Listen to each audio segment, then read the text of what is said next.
It was fine flying weather, but still the Boeing 737 crashed. Tiny pieces of debris were all it left behind.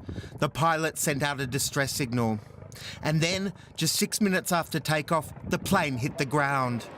In Nairobi, Kenya, people gathered to wait for Flight 302's arrival, but it never landed. At first there was confusion and complaints about the lack of information. Everyone was asking the cabin crews what is happening, but no one was saying anything. They were just going up and down until one of the passengers saw on his mobile the first plane just crashed. Addis Ababa, Ethiopia, as the afternoon wore on, a sickening realisation set in for passengers' loved ones. Those who departed there on Sunday morning were never coming home. Today is a very sad and tragic day for all of us at Ethiopian Airlines and for our passengers who were on board. Ethiopia's Civil Aviation Authority is now tasked with leading the probe. Investigators hope to find clues amid the mangled wreckage, explaining how this new Boeing plane could crash so fast. Answers to this tragedy which can't come fast enough for Ethiopians. They've been gathering at the crash site. The shock and grief this has caused is writ large on the faces of people there. Well, our correspondent Melanie Kerr-Debal joins us now from Nairobi, where that flight was heading. Melanie, good morning to you. Details have been emerging of who was on that flight. What do we know this morning? Brian, we know that people from all over the world were on this plane. According to Ethiopian Airlines, Kenya has the highest number of casualties. 32 Kenyans were on board, followed by Canada with 18. Ethiopia lost 9, and the US, Italy and China all had 8 nationals on board as well. The list of their names has been published, and of course we're learning more and more about the people behind these numbers. One of them, for example, was Cedric Asiavugwa. He was born and raised in Mombasa. He was a law student in DC, and he was on his way to Nairobi because his fiance's mother had died. Someone else was an Ethiopian aid worker called Tamarat Mulu Demisi. He was working with Save the Children, and his colleagues described him as someone who tirelessly worked to save vulnerable children in humanitarian crises. And of course, these are just a few of the stories, personal stories, behind these numbers of the people who lost their lives yesterday in this tragic crash. Melanie, one day after the crash, along with all of these personal stories, what's the mood where you are?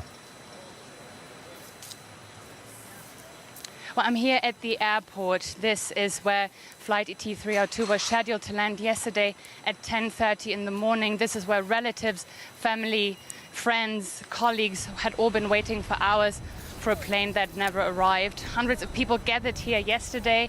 Relatives were attended to in emergency centers, but a lot of people had also just come out in support.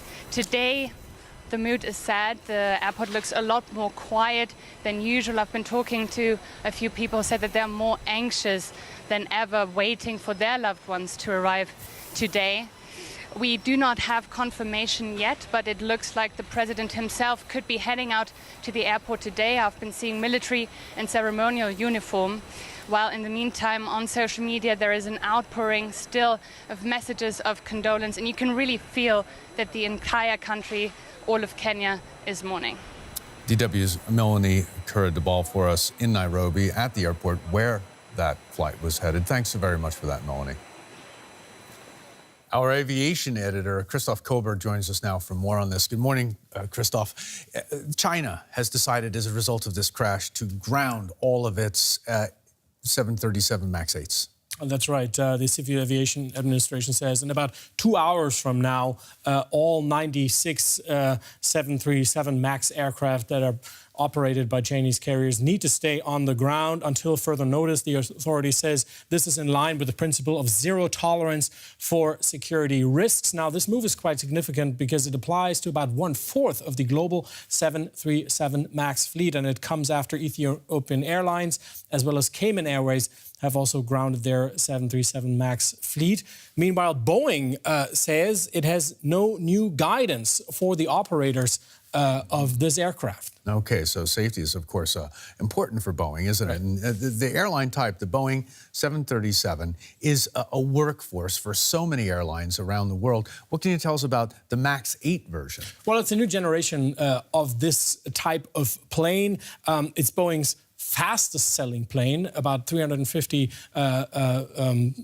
models are in operation right now. More than 5,000 have been ordered because it's supposed to be more fuel efficient. It also features new software.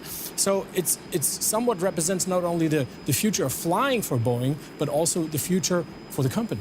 Now, this is the second time this exact same type of aircraft has crashed. We saw Lion Airlines about, 4 or 5 months ago.